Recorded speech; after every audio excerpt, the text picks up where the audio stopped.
नमस्ते दोस्तों, आज मैं आपके साथ एक स्पष्ट रूपरेखा साझा कर रहा हूं जो आपको इस विषय को समझने में मदद करेगी। अकेलापन डिमेंशिया, दिल के दौरे और स्ट्रोक के जोखिम को स्मार्ट तरीके से बढ़ा सकता है। हाल ही में जर्नल ऑफ न्यूरोलॉजी, न्यूरोसर्जरी और साइकियाट्री में प्रकाशित एक अध्ययन में पाया गया है कि जो लोग अकेलापन महसूस करते हैं उनमें डिमेंशिया विकसित होने का जोखिम काफी अधिक होता है। एम्स्टर्डम के व्यू यूनिवर्सिटी मेडिकल सेंटर के तजालिंग जॉन हेलवर्डा के नेतृत्व में किए गए इस अध्ययन में पाया गया कि जिन प्रतिभागियों ने अकेलापन महसूस करने की बात कही, चाहे उनके आसपास कितने भी दोस्त और परिवार क्यों न हो, उनमें डिमेंशिया होने की संभावना उन लोगों की तुलना में अधिक थी जो अकेलापन महसूस नहीं करते थे। टीम ने एम्स्टर्डम में रहने वाले लगभग 2200 बुजुर्गों पर ध्यान केंद्रित किया, जिनकी उम्र 65 से 86 वर्ष के बीच थी। प्रतिभागियों में से किसी में भी डिमेंशिया के लक्षण नहीं थे और न ही वे किसी नर्सिंग होम जैसी सुविधाओं में रहते थे। शोधकर्ताओं ने 3 वर्षों की अवधि में बुजुर्गों से 2 बार मुलाकात की। उनमें से लगभग आधे अकेले रहते थे और 20% ने अकेलापन महसूस करने की बात कही, भले ही वे शादीशुदा थे या परिवार के साथ रहते थे।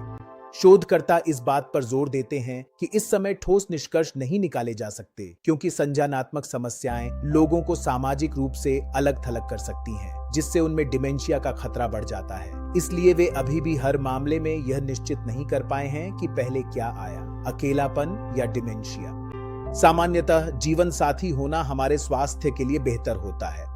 डिमेंशिया को छोड़ दें तो भी महत्वपूर्ण शोध यह दिखाते हैं कि एक सहायक सामाजिक नेटवर्क होना सकारात्मक स्वास्थ्य परिणामों से जुड़ा है, चाहे वह मानसिक हो या शारीरिक, जबकि ऐसे समर्थन की कमी हानिकारक हो सकती है। पिछले अध्ययनों ने यह भी सुझाव दिया है कि अकेलापन खुद लोगों की जान ले सकता है, आमतौर पर रक्तचाप बढ़ाकर और स्ट्रोक या हृदय रोग का खतरा बढ़ाकर। Health.com के अनुसार एक अध्ययन में लगभग 45,000 ऐसे लोगों का अनुसरण किया गया जिनकी उम्र 45 वर्ष या उससे अधिक थी और जिन्हें हृदय रोग था या इस स्थिति के विकसित होने का उच्च जोखिम था। अध्ययन में पाया गया कि जो लोग अकेले रहते थे वे 4 साल की अवधि में दिल के दौरे, स्ट्रोक या अन्य हृदय संबंधी जटिलताओं से मरने की संभावना उन लोगों की तुलना में अधिक थी जो परिवार, दोस्तों या किसी अन्य सामूहिक व्यवस्था में रहते थे। यही एक कारण है कि सामूहिक जीवन जैसे कि सहायक निवास अक्सर अकेले बुजुर्गों के लिए एक स्वस्थ विकल्प माना जाता है, खासकर उनके लिए जिन्होंने अपने जीवन साथी को मृत्यु के कारण खो दिया है। सामाजिकता लोगों को दूसरों के साथ जुड़ने का मौका देती है, जिससे उनकी सेहत में संभावित रूप से सुधार हो सकता है।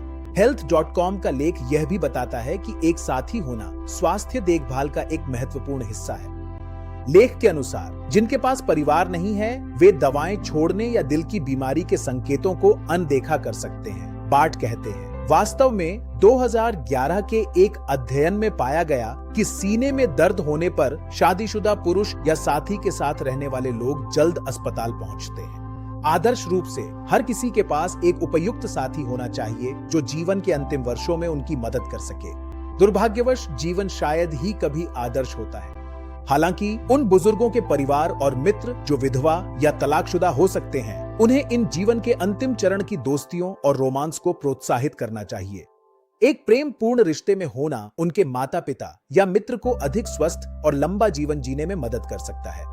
अंत तक देखने के लिए धन्यवाद। मेरा उद्देश्य इसे आपके लिए सरल बनाना था। अगर इससे मदद मिली हो तो इसे किसी ऐसे व्यक्ति तक जरूर पहुंचाइए जिसे इसकी जरूरत हो सकती है। अगर आपके कोई और सवाल हो तो बेझिझक मुझसे mehravivyahoo.com पर संपर्क करें।